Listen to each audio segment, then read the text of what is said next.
Ola, esta é a cuarta clase que dedicamos á Primeira Guerra Mundial e será a última na que falaremos das súas batallas. Así que empezamos.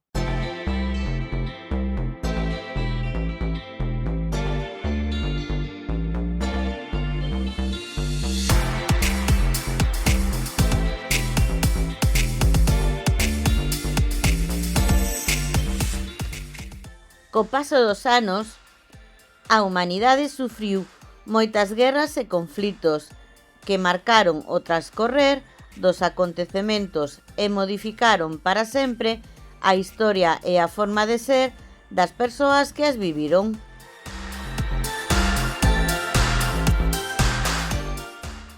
Na clase anterior falamos dalgunhas das grandes batallas que aconteceron nesta gran guerra.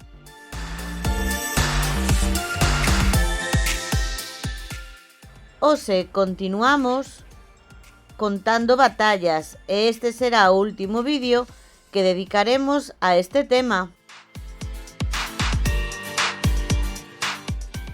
Empezamos coa batalla naval de Jutlandia en 1916. Esta batalla foi considerada como o maior enfrontamento naval da Gran Guerra.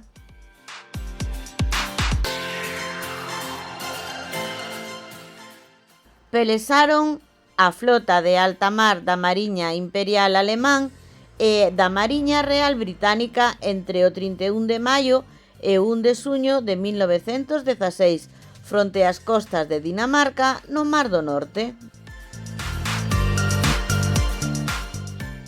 Foi unha batalla na que houbo estrategias que mudaron por parte de ambos bandos, xa que correos espías interceptaban mensaxes coas tácticas do contrincante.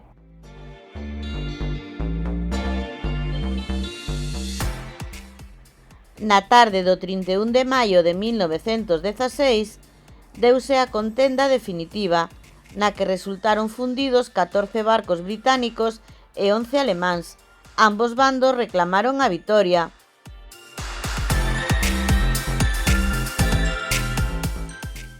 Tras esta guerra, os alemáns deixaron aos británicos o control do Mar do Norte, pero non renunciaron á pelesa na auga, iniciando así as batallas submarinas.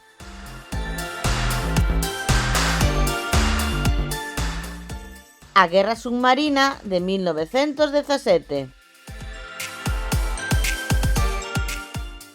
Inicialmente, os submarinos non eran armas de guerra, mais a superioridade británica por enriba das augas fixo que os alemáns desarrollaran submarinos para combater nesta guerra.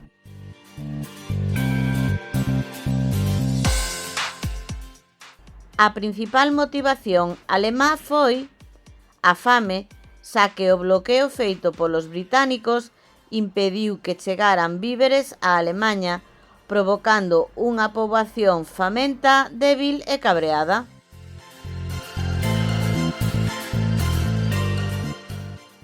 O 7 de maio de 1915, un submarino alemán fundiu ao transatlántico británico RMS Lusitania, no que morreron 1.200 tripulantes e pasaxeiros, entre eles 128 cidadáns estadounidenses.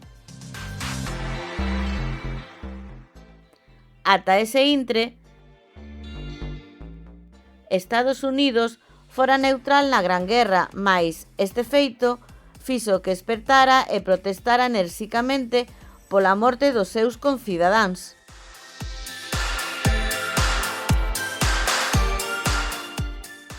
Por mor desta protesta, os alemáns moderaron un pouco os ataques submarinos.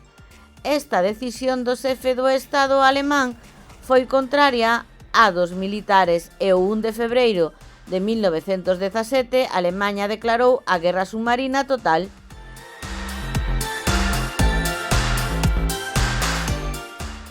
Nos primeiros meses, as toneladas de mercancías que quedaran no mar por mor dos ataques destes submarinos alemáns cara aos barcos que facían a ruta entre Inglaterra e Francia, contábanse por centos de miles.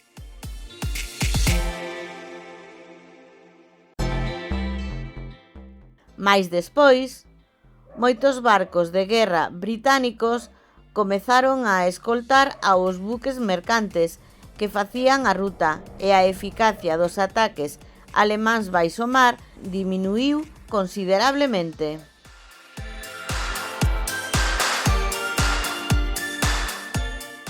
Estas batallas submarinas provocaron a entrada en 1917 dos Estados Unidos nesta guerra, porque os grandes produtores e exportadores americanos foron prexudicados e a economía americana ía a menos.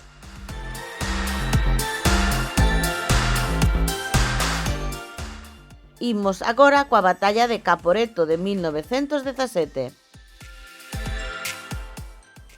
No ano 1917, os alemáns axudaron as tropas austrohúngaras nun ataque contra as liñas italianas.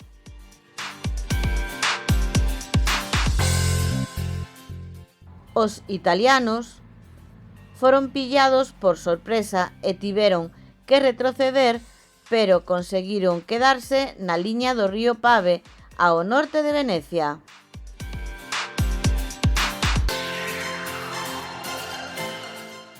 Nesta contenda de Caporetto morreron 10.000 italianos e foron aprisionados outros 300.000 homes.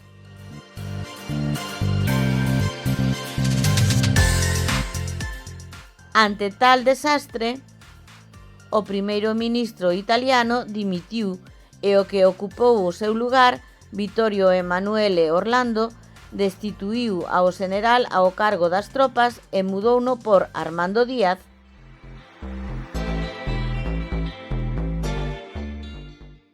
Rematamos coa batalla de Vittorio Veneto de 1918.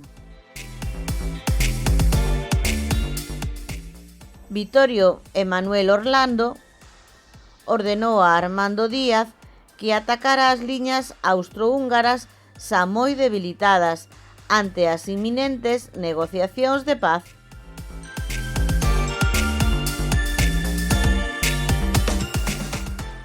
Coa axuda das tropas francesas e británicas, comezou o ataque o 23 de outubro de 1918. A fronte austrohúngara non aguantou e en 10 días xa foran aprisionados máis de 300.000 deles.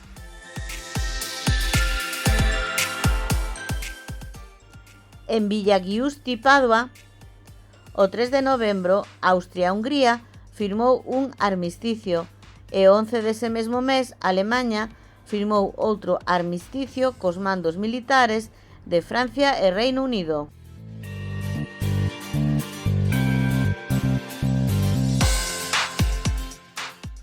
E tras estes armisticios, produciuse o final desta Primeira Guerra Mundial.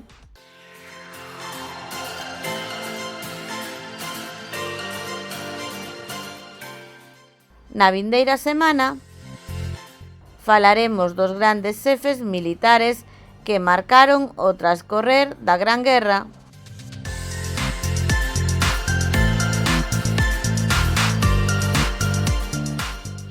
Isto é todo por hoxe. E agora...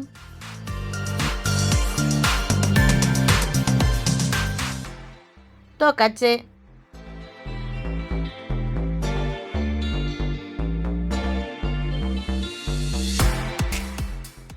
Investiga por que pasou a historia o soldado inglés D.L. Rowlands.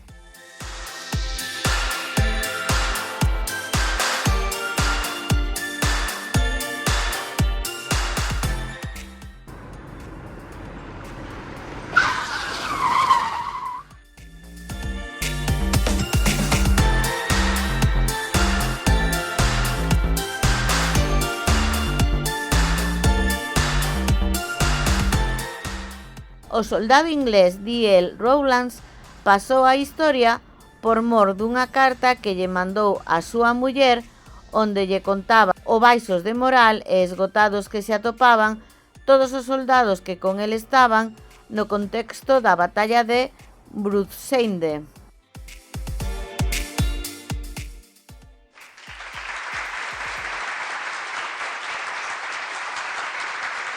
¡Genial!